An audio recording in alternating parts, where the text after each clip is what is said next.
Hello friends, welcome to Sunitha kitchen. ఈరోజు మన ఛానల్లో తోటకూర టమాటో కాంబినేషన్లో కూర చూసేద్దామండి. టేస్ట్ అయితే చాలా బాగుంటుంది. చాలామందికి తెలియకపోవచ్చండి. ఎక్కువగా తోటకూరతో పప్పు ఫ్రైలు చేస్తూ ఉంటారు, కానీ ఇలా కూర అయితే చాలా తక్కువ మందికి తెలుసు. సో ఇప్పుడైతే తయారీ విధానాన్ని చూసేద్దాము. నేను ఈ కూరని ప్రెషర్ కుక్కర్లో చేస్తున్నానండి. అందుకోసం స్టవ్ మీద ప్రెషర్ కుక్కర్ పెట్టుకొని 1.5 టేబుల్ స్పూన్ వరకు ఆయిల్ అనేది వేసి వేడి చేసుకోవాలి. ఆయిల్ వేడెక్కిన తర్వాత శనగపప్పు, ఆవాలు, జీలకర్ర కొద్దిగా వేసుకోండి. ఇందులో మినపప్పు వేయాల్సిన అవసరం లేదు.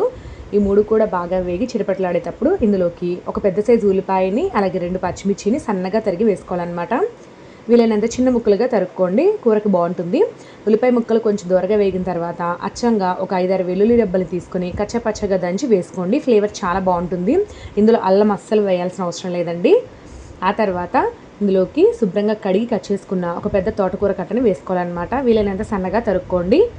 చూస్తున్నారా, తోటకూర అంత తీసుకున్నా కూడా ఉడికేసరికి చాలా తక్కువ అయిపోతుంది అనమాట. ఏ ఆకుకూర అయినా అంతేలేండి. ఆకుకూర వేసిన తర్వాత ఒకసారి పోపులో ఇలా కలుపుకొని ఇప్పుడు వెంటనే ఇందులోకి 1/2 టీ స్పూన్ పసుపు, కొంచెం ఉప్పు వేసుకోవాలన్నమాట. ఏ ఆకుకూర వండినా సరే ఉప్పు అనేది తక్కువ వేసుకోవాలి, ఎక్కువ పట్టదనమాట. సో పసుపు ఉప్పు వేసి ఒకసారి మూత పెట్టేసి ఒక 2-3 నిమిషాల పాటు కుక్ చేయాలి. ఆ తర్వాత ఇందులోకి 2 పండు టమాటాలను కూడా చిన్న ముక్కలుగా కట్ చేసి వేసుకొని బాగా కలుపుకొని మరలా ఇంకొక 2-3 నిమిషాల పాటు లో ఫ్లేమ్లోనే కుక్ చేసుకోవాలండి. ప్రాసెస్ అంతా లో టు మీడియం ఫ్లేమ్లోనే చేసుకోవాలి. అప్పుడే ఆకుకూర చక్కగా ఉడుకుతుంది.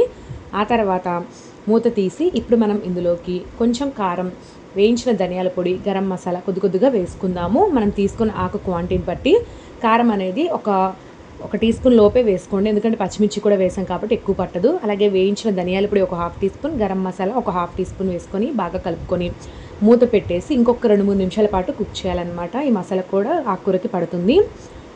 ఇంకొక 3 నిమిషాల తర్వాత మూత తీసి ఇప్పుడు మనం ఇందులోకి ఒక చిన్న టీ గ్లాస్ వాటర్ అనేది ఈ విధంగా వేసుకోవాలండి.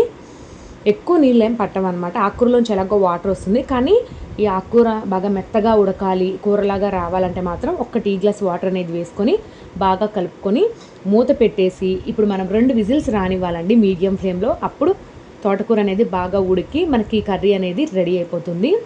ఒక 2 విజిల్స్ వచ్చిన తర్వాత స్టవ్ ఆపుకొని స్టీమ్ అంతా కూడా పోయిన తర్వాత మూత తీసి చూద్దాము. మనకి కర్రీ చూడండి చక్కగా రెడీ అయిపోయింది. సో ఈ విధంగా కొంచెం ఇది ఎక్కువ గ్రేవీ ఏమి ఉండదండి, థిక్గా ఉంటుందన్నమాట. ఈ విధంగా ఉంటేనే బాగుంటుందండి. ఇప్పుడు ఈ స్టేజ్లో సన్నగా తరిగిన కొత్తిమీరని వేసుకొని ఒకసారి బాగా కలుపుకోవాలి. ఈ కలుపుకునేటప్పుడు కూడా కొంచెం మ్యాష్ చేసుకున్నట్లుగా అనాలండి, మెత్తగా. అప్పుడే అది కొంచెం గుజ్జులాగా వస్తుందన్నమాట. ఇది తప్పనిసరిగా చేసుకోండి కలుపుకునేటప్పుడు. ఇక మనం వేడివేడి అన్నంలోకి కర్రీని వేసుకొని తినేసేయచ్చు. ఇది అన్నంలోకి కాదు, చపాతీ, పుల్కా, రోటీల్లోకి తిన్నా కూడా చాలా బాగుంటుందన్నమాట.